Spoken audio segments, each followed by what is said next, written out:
You know, there was a famous Christian theologian, John Calvin, and he said that the human heart is an idol factory. Now, I'm not getting all Louis Welch here, but what I am saying is that the human heart, our hearts, have an X factor. We find it natural and easy to sin.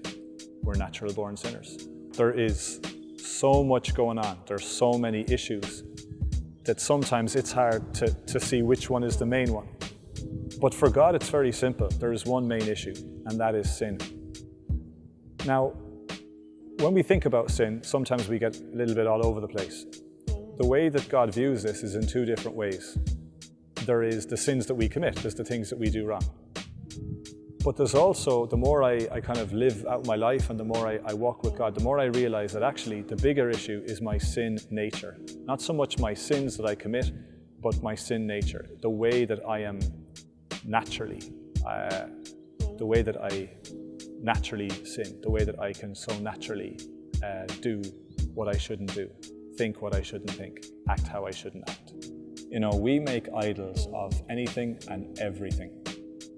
And the fact that we do points to the fact that we're designed deep down for worship.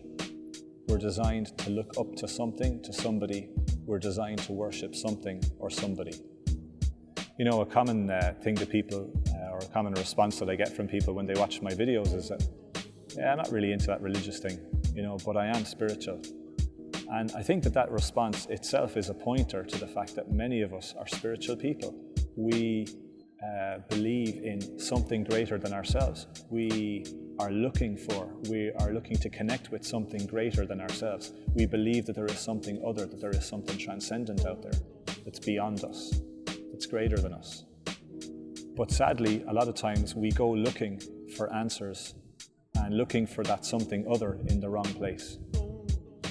We make gods of a lot of things. We put a lot of things on a pedestal. We put products, presidents, pastors, people. We put them on this pedestal and we make them like a god, only to watch them fall. And sadly, when they fall, sometimes so do we. Writing to the Romans, Paul delivers a couple of hard truths about the whole issue of sin.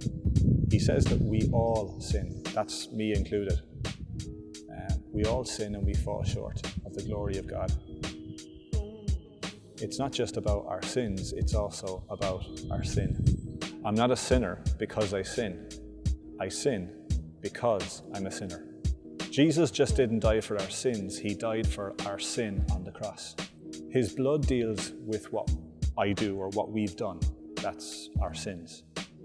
But the cross deals with what we are, which is sinners.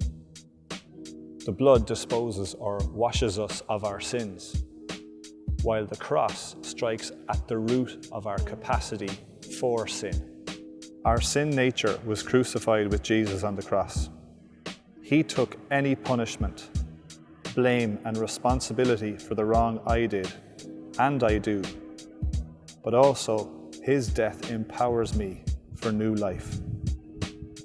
Jesus' death points to the need for my own. The old man needs to go and to die.